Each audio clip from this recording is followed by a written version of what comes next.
그러면 현지 기상과 발사 준비 상황은 어떤지 고흥 나로우주센터 연결해 자세한 얘기 들어보겠습니다. 현성윤 우주항공청 한국형 발사체 프로그램장 전화로 연결돼 있습니다. 안녕하십니까? 네, 안녕하십니까. 네, 현성민입니다.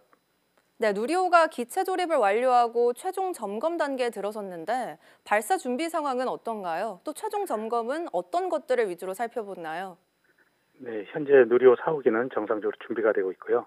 지난 주말까지 최종 점검을 완료했는데 이 점검에서는 외부 체결유의 토크 마킹, 그리고 비행 전 재고 품목이 정상적으로 제거됐는지, 실링이 누락된 것은 없는지 전반적으로 확인하는 과정입니다. 따라서 오늘까지 점검과 리허설을 마치면 발사체는 이동을 위한 준비에 들어가게 됩니다. 네, 당일 날씨가 아무래도 관건일 것 같은데 현재 발사 당일 날씨 상황은 어떻게 전망되나요? 네, 날씨가 중요한 순간은 발사체가 이제 발사대로 이동하는 25일, 내일부터죠. 그리고 발사 당일 27일까지 중요한데요.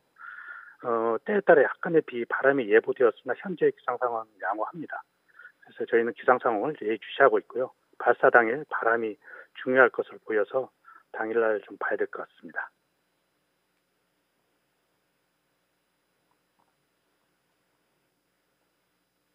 네, 최종 점검이 성공적으로 끝난다면 누리호를 발사대로 옮겨야 하는데 이 작업은 언제 진행하게 될까요? 네, 아까 잠깐 말씀드렸는데 오늘 최종 리허설이 진행될 예정입니다. 오늘은 발사체를 이송하는 트랜스포터 이렉터라는 장치에 싣게 되고요. 이제 이송 준비를 끝내게 됩니다. 이렇다고 해서 바로 이동하는 건 아니고요. 오늘 저녁에 항우연 주관으로 해서 발사준비위원회가 열리고요. 여기서 이송 승인이 되면 내일 아침부터 발사체가 발사대로 이동을 하게 됩니다. 이번 발사는 첫 새벽 발사로 진행되잖아요. 그렇다면 최종 발사 시각은 발사관리위원회가 어떤 점들을 고려해서 결정하는 건가요? 네, 첫 새벽 발사라고 해서 발사 시각 결정에 영향을 주는 건 아니고요. 위성의 임무와 몇 가지 이유로 인해서 이미 발사 시간대는 결정이 됐습니다. 일단 이제 시간 범위가 정해져 있기 때문에 발사관리위원회에서는 발사체, 발사대, 그다음 추적 시스템 등의 전반적인 준비 상황과 나로센터 근방의 기상 상황, 태양 활동, 그리고 우주물체 충돌 가능성 등을 종합 분석해서 발사 시각을 결정하게 됩니다. 네, 그러면 새벽 발사로 과거 발사 준비 때와 다른 점이 있다면 무엇이고 이게 기술적으로 더 어려운 부분인 건가요? 발사는 정해진 시퀀스에 맞춰서 진행되는 것이기 때문에 야간 발사라고 해서 기술적으로 절차적으로 다른 것은 없습니다.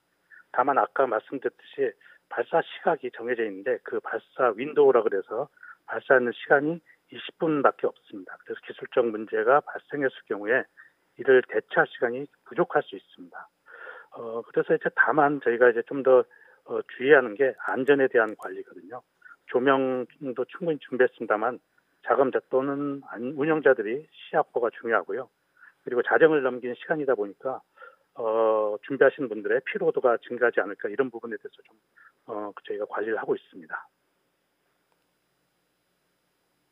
네, 그렇다면 새벽 발사가 태양 동기궤도 진입 때문이라고 하는데 임무 등 부분에서 어떤 의의가 있는 건가요? 다소 오해가 있는 것 같은데요. 새벽 발사와 태양 동기궤도 진입은 직접적인 연관성은 없고요. 다만 이제 임무 때문에 여기 실린 임무 때문에 새벽 발사를 하게 됐습니다. 차세대 중형위성 3호에는 세 종류의 탑재체가 있는데요.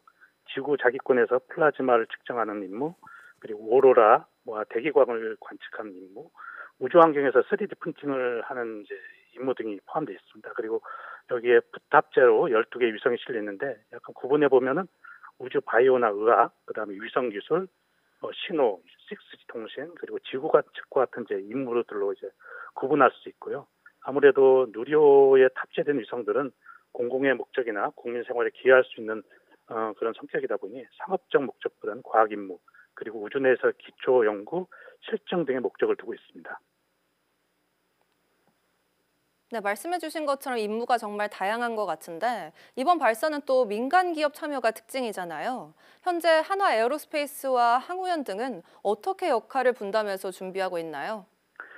네, 두 기관의 역할은 명확하게 구분되어 있는데요. 발사체 제작에 있어서는 한화 에어로스페이스가 제작 책임을 맡고 있습니다. 항우연은 기술 지도와 이제 품질 관리를 하고 있고요. 그리고 발사 운영에 있어서는 이전 발사처럼 항우연이 주관을 하지만 한화 에어로스페이스가 참여하는 형태로 하고 있습니다. 그래서 이러한 참여는 이후 발사에서 점진적으로 확대될 것으로 예상되고요. 그렇지만 이제 엔진 연소 시험 등 중요한 시험은 아직도 항우연이 담당하고 있습니다. 네, 그렇다면 발사 성공의 가장 결정적인 분기점은 언제이고 그 순간에 전문가들은 어떤 점을 조금 주시할까요?